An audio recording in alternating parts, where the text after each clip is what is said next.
Bueno, decíamos que estábamos en un nuevo bloque para nuestra columna del Centro de Economía Política Argentina, CEPA. Para eso estamos en línea con Hernán Herrera. ¿Nos escuchás, Hernán?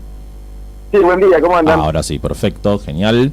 Muy bien, gracias por atendernos. Hernán Herrera, recordemos, es economista y politólogo, además integrante del Centro de Economía Política Argentina, y está aquí para hablar un poco de los temas económicos de la semana, que fueron, bueno, algunos anuncios o, ¿cómo decir?, lineamientos que dio el presidente Macri en la conferencia de prensa que dio el miércoles pasado en Olivos, y también el que se conoció la letra chica del acuerdo con el FMI el pasado viernes, justamente. ¿Por dónde podemos empezar, Hernán?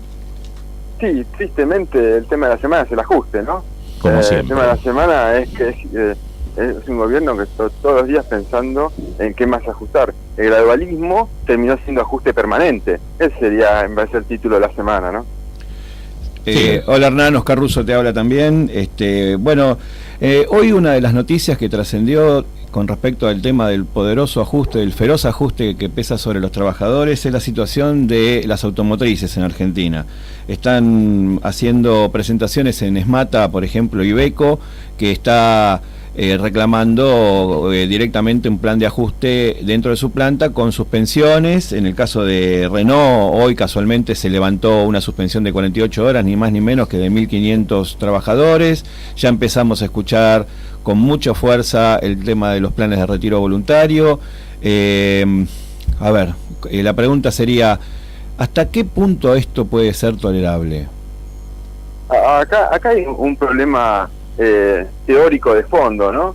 Que es suponer que el ajuste del Estado libera recursos para la expansión privada. Y esto no es así, se basa en una fórmula ortodoxa que lo que dice es que la inversión es igual al ahorro privado y al ahorro público. Esto no funciona así en la realidad de la Argentina, sobre todo, porque la Argentina tiene algo que sería un multiplicador de gasto público muy grande, basado en que tiene mucha pobreza, mucha necesidad. El gasto público genera una multiplicación muy grande del gasto, y eso genera más demanda, genera más consumo, y entonces la producción se va adaptando a esa mayor demanda. Entonces el gasto público promueve una mayor producción privada. La teoría que maneja la ortodoxia del gobierno es al revés. Cree que ajustando la demanda, ajustando el gasto público, va a liberar recursos para el privado. Y no funciona esto, lo estamos viendo y lo estamos viendo a diario. Entonces es parte de un problema que yo creo que muchos lo entienden en el gobierno y no les importa. Ahora parece que la nueva idea, el nuevo concepto moda de Macri es la idea de tormenta, como habló el otro día en la conferencia de prensa. Dijo que el país estaba transitando una tormenta, ¿no? ¿Qué se puede decir de esta nueva idea de parece que hay factores externos, según Macri, que hacen tambalear el plan económico del gobierno? ¿Qué piensas de este nuevo concepto? Sí, la conferencia de prensa parecía más que nada una cuestión mediática de estar en las tapas de los diarios, no mucho más. No se dijo nada en la conferencia de prensa, no agregó nada, echa culpas un poco a la situación internacional, que en parte existe, pero en parte de la Argentina es mucho más permeable a sufrir lo que pasa en el mundo, porque no se tomó ninguna medida para evitarlo, ¿no? Al revés, se liberalizó el mercado de cambio, se liberalizó muchos sistemas en el mercado de bienes también. Eso hace que seamos mucho más volátiles y permeables. La verdad es que podríamos analizar el discurso y la parte mediática, la parte más electoral de Macri, pero me parece que acá lo más fuerte, lo más grave, es lo que hace en términos estructurales, ¿no? El FMI viene con su típico plan de ajuste, con su típico plan de flexibilización financiera y laboral y previsional, que lo que hace es perjudicar a toda la economía, al revés de lo que se supone, ¿no? Llamó la atención también que una vez más parece que estamos metidos en una polémica que lleva más de 150 años con respecto a si el mercado internacional debe propender a que las economías se abran o a que las economías empiecen a tener protecciones. Esto con la llegada de Trump se hizo más notorio, la polémica se abrió y hay muchos teóricos de la economía que empiezan a retomar esas tradiciones y a tratar de explicar qué sería lo mejor. En el caso de que se profundicen estas políticas proteccionistas que Trump lleva adelante con esto de volver al sueño americano, el trabajo americano, ¿qué pasa con todas las economías de los llamados mercados emergentes entre los que estamos nosotros? Está bien la pregunta, y en realidad es clave, ¿no? Ya lo veíamos cuando Trump asumía y él iba a aplicar el plan que venía prometiendo. Es un plan de protección interna que lógicamente iba a hacer crecer las tasas en Estados Unidos, porque estos tipos de planes generan cierta presión inflacionaria y eso se controla con un aumento de tasas. Eso obviamente en los países que necesitan financiamiento y que están más expuestos, bueno, tienen muchos problemas. Lo estamos viviendo, ¿no? Lo estamos viendo, tenemos muchos problemas en base a que se cortó el crédito libre. Ir al FMI es un fracaso, no es un acierto, es un fracaso de la política económica que llevó adelante el gobierno, política de sobreendeudamiento de corto plazo, política de hiperendeudamiento, récord de endeudamiento y todos los problemas que eso acarrea. La verdad que los teóricos internacionales liberales siguen insistiendo en que los países desarrollados son liberales. Y esto no es así. Todos los países desarrollados, durante su etapa de desarrollo, fueron proteccionistas, de alguna forma. No todos iguales, pero de alguna forma fueron proteccionistas. Entonces, suponer que porque ahora son liberales, nos conviene a nosotros ser liberales, es un error. Y yo me recordaba una frase de un teórico que es Chang, que habla sobre el tema, y lo que cuenta él es que los países desarrollados, una vez que han llegado ahí, patean la escalera. ¿Qué quiere decir patear la escalera? Quiere decir que le exigen libertad al mundo cuando ellos ya son desarrollados, y de esta forma impiden que los alcancen, impiden que los demás logren lo mismo que lograron ellos. Esto es parte de algo que hay que leer, estudiar y tener en cuenta, porque si no, uno se podría comer la curva de una teoría que no se puede aplicar en Argentina para llegar a lo mismo que llegaron esos países. Es algo que no se está teniendo en cuenta, me parece que hay que revisarlo. Inclusive creo que hay que seguir machacando en que hubo un periodo de 12 años donde se hicieron políticas mercado internistas, se hicieron políticas inclusivas con mucha presencia del Estado regulando en cada desfasaje entre comillas que generan que genera históricamente el tipo de producción bajo la regularidad de la ganancia, y parece como que todo eso se hubiese volado de un plumazo, como que a partir del discurso no hubiese quedado ni el recuerdo de esto, y que las nuevas verdades que instala este gobierno a través de esta campaña de comunicación, que es verdaderamente imponente, anestesia a mucha gente que estuvo participando con grandes verdades. No es cierto que la Argentina no podía seguir con un proceso de sustitución de importaciones para poder crecer, aunque siempre la polémica está, la sustitución de importaciones te permite crecer, pero no te permite desarrollarte. ¿Es así esto? No es así. Hay una complejidad más en la sustitución de importaciones y que la Argentina ya tenía un problema antes y tiene que ver con el acceso al financiamiento para esa sustitución de importaciones, ¿no? Nosotros necesitamos importar muchos bienes de capital, necesitamos importar muchos bienes incluso finales que no producimos y necesitamos el acceso al crédito para poder desarrollarnos. Entonces, al no tener ese acceso o no trabajar con ese acceso antes, bueno, también había un problema. Se fue resolviendo vía restricciones cambiarias, eso es verdad, y por lo visto esas restricciones, que son conocidas como cepo, funcionaban mejor que este plan de sobreendeudamiento, ¿no? Lo que pasa es que a la luz de todos los hechos, había que buscar una vuelta a lo que había antes, había que dar un paso más.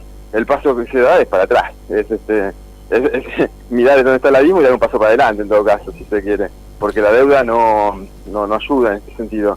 Yo vuelvo al ejemplo de las automotrices. Las automotrices entre 2003 y 2015 utilizaron más o menos entre 45 y 50 mil millones de dólares para poder trabajar. Acordémonos que los autos tienen 70% importado. Que ahora, con un modelo que en muchos casos, por lo menos el de Ratazzi, dicen Defender, estén quejándose y estén buscando planes de ajuste, es realmente una contradicción y un chiste para el resto de los argentinos, que estamos viendo que lo que se hace no favorece a los trabajadores. Otro tema económico de la semana, referido a lo que habló Macri, justamente, es las retenciones, ¿no? Que ya venía de hace varias semanas la polémica con el FMI. Parece que es un punto de cortocircuito entre el organismo internacional y el gobierno. En la letra chica del acuerdo se conoció que el FMI pretende que dejen de bajar las retenciones, pero el gobierno, como hablábamos recién en el piso, reiteradamente se negó, y Macri volvió a negarse en la conferencia a bajar, a no quitar... ¿cómo decir? Estas retenciones que es por el lado del ingreso, las exportaciones, ¿no? Claro, a los sectores agrarios.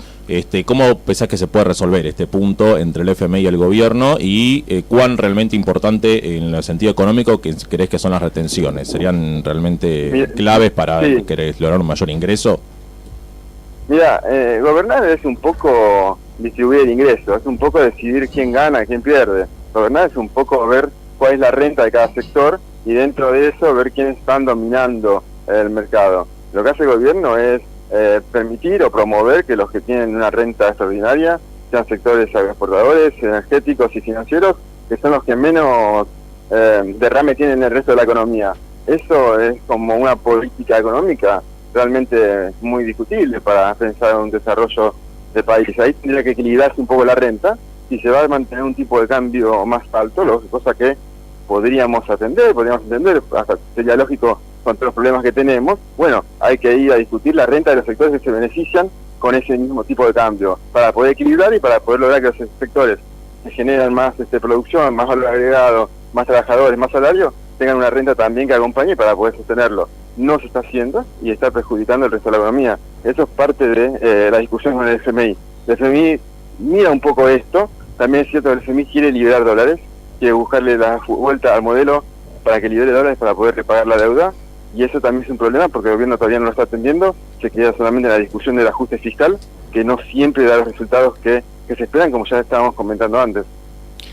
Ayer también trascendió, hubo una reunión, la clásica reunión de la Bolsa de Comercio, el sector financiero, el mercado de capitales, ese famoso mercado de capitales que en Argentina no deja de crecer entre el sector más concentrado, porque el ahorro de la población en general no participa de esa fiesta, y el Adelmo Gavi se dio el lujo de decir que en la bolsa tenemos la fe intacta, que estamos seguros de este camino. ¿Qué opinas de esas declaraciones? Sí, los sectores están vinculados a la renta financiera, por supuesto que tienen un estado más liberal y les permite otra especulación. No es que van a tener una renta que el Estado se la defina, sino que ellos, según su propia capacidad, propio tamaño, van a lograr sacar mejores diferencias. El problema es que esas diferencias son a costa de todos.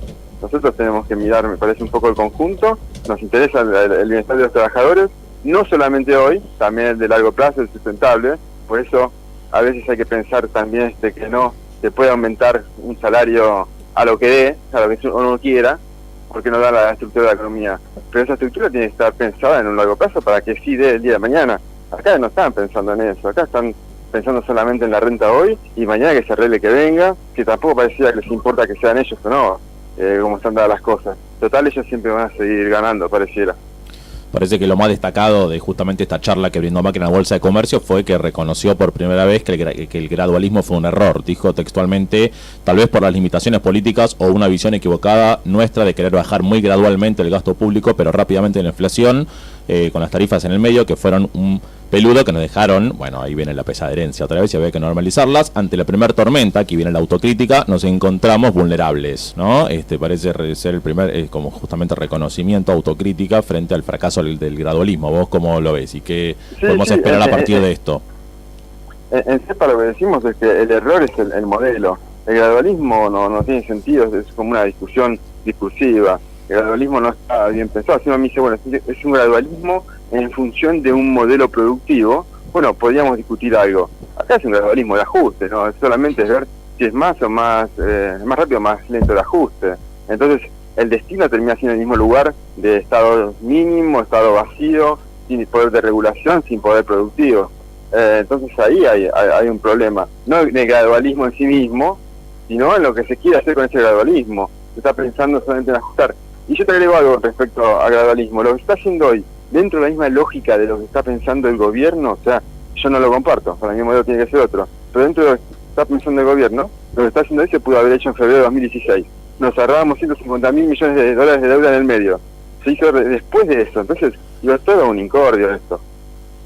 Y ahora justamente en la letra chica que se conoció el viernes pasado, del acuerdo con el FMI mismo plantea dos escenarios, esto es interesante, para dos escenarios económicos en lo que queda del año, uno optimista, en el que el país crecería un 0,4%, ese es el optimista, y otro escenario pesimista, en el que la economía en ese caso se contraería al 1,4% y se contempla incluso que haya una nueva corrida cambiaria. Vos de estos dos escenarios, ¿hacia cuál vamos? Da la sensación de que como están dadas las cosas, la pregunta es si seguimos así, el escenario podría ser algo en el medio de eso, pero pareciera que el año que viene tampoco va a ser bueno, o si llega a ser bueno el año que viene por algún exceso de deuda que permitan bloquear algunas volatilidades, va a ser de vuelta malo en 2020. Entonces, no importa tanto esa discusión, porque en el camino que estamos siguiendo es el escenario más adverso en el largo plazo. Entonces no tiene sentido, es lo mismo que el gradualismo, no tiene tanto sentido la discusión porque no hay ninguna idea de hacer otra cosa en el medio. 46,5% de tasa, de nuevo, para tratar de salir del paso por las LEVAC. Tenemos hacia fines de año también aumento en lo que es los rechazos de cheques en el sistema de pagos de las pymes. Los bancos hoy dicen no poder cerrar tasa para los créditos de capital de trabajo, de giro comercial. ¿Crees que esto realmente puede llegar a fin de año sin, digamos, con cierto nivel de control, o esto viene con represión? Bueno, esperemos que sea como fuere, no haya represión y que el conflicto en la calle esté canalizado para que se corrijan los errores, ¿no? Yo no creo en la lógica más trosca de decir que se rompa todo para ver cuánto explota y para ver si hacemos algo distinto. Yo espero que se corrija a tiempo y que ande bien. La verdad es que estamos en un terreno de suposiciones que tienen asidero, ¿no? Uno dice un modelo así de ajuste, sin reflexión, pareciera no cerrar. Esperemos que no pase. ¿Qué otra cosa se me ocurre decir, no? Justamente el escenario entonces es que el gobierno plantea el fin del gradualismo, incluso el mismo Macri lo reconoce, vamos hacia un ajuste mayor con los lineamientos que baja el FMI, pero el año que viene se vienen las elecciones, ¿no? ¿Cómo pensás que puede hacer el gobierno para conjugar estas dos cuestiones? El ajuste por un lado cada vez mayor y la necesidad de ganar el 2019. Esa es buena pregunta, ¿no? La verdad que no lo sé. Yo me imagino que van a tratar de apostar para un ajuste lo más fuerte posible este año y que con deuda sostener variables para que haya alguna especie de veranito el año que viene, pero en un contexto muy negativo. Ir al FMI te genera un montón de compromisos que la verdad son muy poco manejables para pensar un país productivo. Yo la verdad que no lo termino de ver, no termino de ver tampoco dónde se va a ubicar la clase media en términos electorales el año que viene, qué tipo de ajuste no la perjudica tanto como para que puedan acompañar algo. La verdad que no, está re complejo el escenario, está re difícil, ¿no? Bueno, Hernán, te agradecemos mucho la comunicación, como siempre, y estaremos en contacto hasta la próxima vez, si te parece. Dale, Vic, gracias, nos estamos hablando. Bueno, un abrazo. Perfecto. Hablábamos con Hernán Herrera, decimos, es economista y politólogo, integrante del Centro de Economía Política Argentina, hablando sobre los temas económicos de la semana.